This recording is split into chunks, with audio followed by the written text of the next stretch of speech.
আসসালামু আলাইকুম। আশা করি তোমরা সবাই ভালো আছো। আজকে আমি চলে এসেছি তোমাদের জন্য ইংরেজি প্রথম পত্রের খুবই গুরুত্বপূর্ণ সাজেশন নিয়ে। তোমরা যারা এসএসসি 2025 এর পরীক্ষার জন্য প্রস্তুতি নিচ্ছ তাদের জন্য এই সাজেশনটা খুবই গুরুত্বপূর্ণ। দেখো, ইংরেজিতে প্রথম পত্রে ভালো করতে হলে তোমাদেরকে অবশ্যই রাইটিং পার্টে ভালো করতে হবে। আর তোমাদের রাইটিং পার্টের মার্ক হচ্ছে 50 মার্ক। রাইটিং পার্টে কি কি থাকে দেখো, প্যারাগ্রাফ থাকে, ইনফর্মাল লেটার থাকে, ডায়লগ থাকে, কমপ্লিটিং স্টোরি থাকে, গ্রাফ চার্ট থাকে এবং ইমেল থাকে। এগুলো তোমাদেরকে ভালোভাবে জানতে হবে এবং ভালোভাবে পড়তে হবে।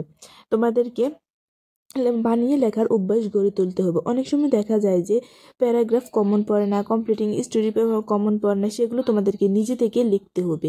দেখো, এখানে আমি 10টি প্যারাগ্রাফ নিয়েছি, যেগুলোর থেকে আসার সম্ভাবনা অনেকটাই বেশি। 1 নম্বরে রয়েছে এ উইন্টার মর্নিং, 2 নম্বরে রয়েছে লোডশেডিং, 3-এ রয়েছে tree plantation, A school library, traffic jam, the importance of reading news paper, A book fair, water pollution, environment pollution, our national flag.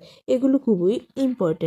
আর বাকি রইলো ইনফর্মাল লেটার। এখানে আমি 7টি ইনফর্মাল লেটার নিয়েছি, যেগুলো অনেক ইম্পর্টেন্ট। তোমরা এগুলো ভালোভাবে দেখবে, এগুলো থেকে আসার সম্ভাবনা অনেকটাই বেশি।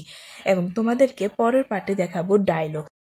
দেখো, এখানে ডায়লগ নিয়েছি মোট 10টি, আর কমপ্লিটিং স্টোরি নিয়েছি 10টি। এগুলো যদি তোমরা ভালোভাবে দেখো অবশ্যই তোমাদের এখান থেকে ভালো করা সম্ভব। যে কোনো জায়গায় এখান থেকে আসার সম্ভাবনা অনেকটাই বেশি। যে কোনো বোর্ডে এখান থেকে একটা হলো কমন আসবে আশা করি।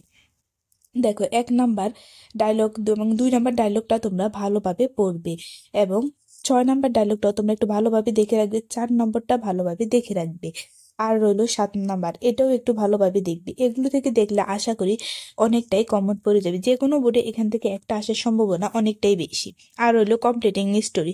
কমপ্লিটিং স্টোরিতে তোমরা 2 নাম্বারটা একটু ভালোভাবে দেখবে, এবং 4 নাম্বারটা একটু দেখবে ভালো করে, আর 6 নাম্বারটা একটু ভালো করে দেখে রাখবে।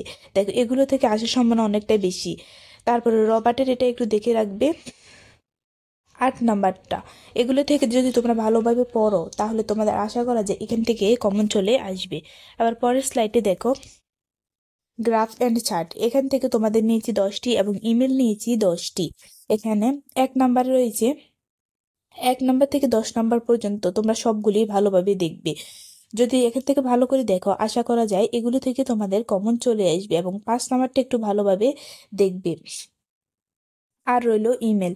ইমেলগুলোর মধ্যে তোমরা সবচেয়ে বেশি দেখবে 6 নাম্বারটা, এটা থেকে অনেকটাই আসা, এবং 5 নাম্বারটাও একটু দেখে রাখবে, এটা অনেকটা ইম্পর্টেন্ট।